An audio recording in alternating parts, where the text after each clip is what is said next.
Hello. ഇന്നിതാ നമ്മൾ 4 മണിക്ക് എന്താ സ്നാക്ക് ഉണ്ടാക്കുകയെന്ന് ആലോചിച്ചിട്ടിരിക്കുമ്പോഴാണ് ഫ്രിഡ്ജിൽ കുറച്ച് നാളായിട്ട് ബ്രെഡ് ഇരിക്കുന്ന കാര്യം ഓർമ്മ വന്നത്. കുറച്ച് ദിവസം ആയതിനാൽ തന്നെ ബ്രെഡ് നല്ല രീതിയിൽ തന്നെ ഹാർഡായി വന്നിട്ടുണ്ട് കേട്ടോ. അപ്പോൾ പിന്നെ വേറെ ഒന്നും ആലോചിച്ചില്ല, ബ്രെഡ് പക്കോട, അതായത് നമ്മുടെ ബ്രെഡ് ബജ്ജി അങ്ങോട്ട് ഉണ്ടാക്കാമെന്ന് വിചാരിച്ചു. അപ്പോൾ അതിനായിട്ട് കുറച്ച് സബോള നല്ല നൈസായിട്ട് കനം കുറച്ച് അരിഞ്ഞത്, പിന്നെ ഇഞ്ചി വെളുത്തുള്ളി ചതച്ചത്, മല്ലിയില കൊത്തി അരിഞ്ഞത്, പിന്നെ പച്ചമുളക് ചെറുതായി അരിഞ്ഞത്. അപ്പോൾ മല്ലിയില ഇല്ലെങ്കിൽ കറിവേപ്പില എടുക്കാം കേട്ടോ. പിന്നെ ഇതാ പൊടികളായിട്ട് കാശ്മീരി ചില്ലിയും, പിന്നെ നമ്മുടെ അരിപ്പൊടി അല്ലെങ്കിൽ കോൺഫ്ലോർ, പിന്നെ കടലപ്പൊടി, പിന്നെ ഉപ്പും കുറച്ച് ഗരം മസാലയും മഞ്ഞൾപ്പൊടിയും കൂടി വേണം. മഞ്ഞൾപ്പൊടിയൊക്കെ ഓപ്ഷണലാട്ടോ. അപ്പോൾ ഇതാ ഒരു 6 കഷ്ണം ബ്രെഡ് ഉണ്ടാവും. അതിനതാ ഇതേപോലെ പിച്ചി ചിന്തിട്ട് കൊടുത്തിട്ടുണ്ട്.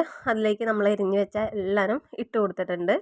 പിന്നെ അതേപോലെ തന്നെ നമ്മുടെ പൊടികളില്ലേ, നമ്മളെടുത്ത് വെച്ച മുളകും കടലമാവൊക്കെ അതിട്ട് കൊടുത്തിട്ടുണ്ട്. പിന്നെ ഇതാ കുറച്ച് ഒരു നുള്ള് ആവശ്യത്തിന് ഉപ്പിട്ട് കൊടുത്തിട്ടുണ്ട്. പിന്നെ ഇതാ നമ്മൾ ഒരു ഫ്ലേവറിന് വേണ്ടിയിട്ട് മസാല ഫ്ലേവർ അധികം ഇഷ്ടമില്ലാത്തവരുണ്ടാവും, അപ്പോൾ വേണമെങ്കിൽ അവോയ്ഡ് ചെയ്യാം കേട്ടോ. പിന്നെ ഇതാ ഒരു തുണ്ട് മഞ്ഞൾപ്പൊടി കേട്ടോ. ഇനി ഇതിനെ നമുക്ക് നല്ല രീതിയിൽ കൈവച്ചിട്ട് ഒന്ന് കുഴച്ചെടുക്കാം. കണ്ടോ, ഇതെല്ലാനും കൂടി നല്ല രീതിയിൽ മിക്സ് ആയിട്ട് വരണം.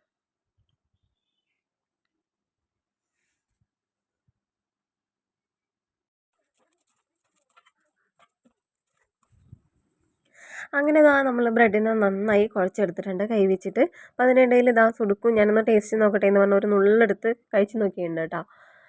അപ്പോൾ അതേ ഞാൻ വീണ്ടും വീണ്ടും അവൻ കഴിക്കാൻ നോക്കണം. അപ്പോൾ ഞാൻ പറഞ്ഞു ഇത് റെഡി ആയിട്ട് ഞാൻ എത്ര വേണേലും തരാമെന്ന് പറഞ്ഞിട്ട് അവനെ നിർത്തിയേക്കാം. പിന്നെ അതേ ഇതിനൊന്ന് നമ്മുടെ ബജ്ജിയുടെ പോലെ കുറച്ച് ലൂസാക്കി എടുക്കണ്ടേ, ഇങ്ങനെ നമുക്ക് ഇടാൻ പറ്റില്ല. അപ്പോൾ കുറച്ച് വെള്ളം ഒഴിച്ച് ഒന്നും കൂടി നമുക്കിതിനെ ഒരു മാവ് പോലെ കുഴച്ചെടുക്കാം. അപ്പോൾ അധികം വെള്ളമാവാനും പാടില്ല, അധികം കട്ടിയാവാനും പാടില്ല.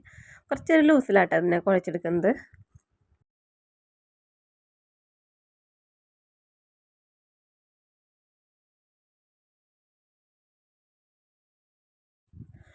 ഫൈനലി ഇതാ നമ്മുടെ മാവ് ഇവിടെ റെഡി ആയി വന്നിട്ടുണ്ട്. ഇനി വേറെ ഒന്നുമില്ല, നമുക്കിതിനെ എണ്ണയിലിട്ട് പൊരിച്ചെടുക്കാം, അത്രേ ഉള്ളൂ പണി. അപ്പോൾ അത് ആ വെളിച്ചെണ്ണയോ ഓയിലോ എന്ത് വേണേലും നമുക്ക് യൂസ് ചെയ്യാം. അപ്പോൾ അത് ചൂടാകുമ്പോൾ അതിലേക്ക് കുറച്ച് കറിവേപ്പില ഇട്ട് കൊടുക്കാം. ഇപ്പോൾ എൻ്റെ കയ്യിൽ അധികം കറിവേപ്പില ഇല്ലാത്ത കാലമായിട്ട് ഞാൻ പിശുക്ക് പിടിച്ച് ഇട്ട് കൊടുക്കുന്നത്. അപ്പോൾ നിങ്ങളുടെ കയ്യിലുണ്ടെങ്കിൽ നന്നായി ഇട്ട് കൊടുക്കാം. അപ്പോൾ ബജി ഇട്ടുന്ന ഭാഗം എവിടെ പോയിന്ന് എനിക്കറിയില്ല, ഞാൻ അതിൻ്റെ വീഡിയോ എടുത്തിട്ടുണ്ടായിരുന്നു, പക്ഷേ എവിടെയോ മിസ്സായി പോയിട്ടാ. അപ്പോൾ വെളിച്ചെണ്ണയിൽ നമ്മളിത് ഇട്ട ശേഷം അധികം നേരമൊന്നും തന്നെ നമുക്ക് ഇതിനെ കുക്ക് ചെയ്യേണ്ടി വരില്ല. അത് പെട്ടെന്ന് തന്നെ ബ്രെഡായ കാരണം പെട്ടെന്ന് തന്നെ കുക്കായി വന്നോളൂ കേട്ടോ. ഒരു ഭാഗം ഇതാകുമ്പോൾ നമുക്ക് തിരിച്ചും മറിച്ചിട്ട് ഇതിനെ നല്ല രീതിയിൽ തന്നെ പൊരിച്ചെടുക്കാം.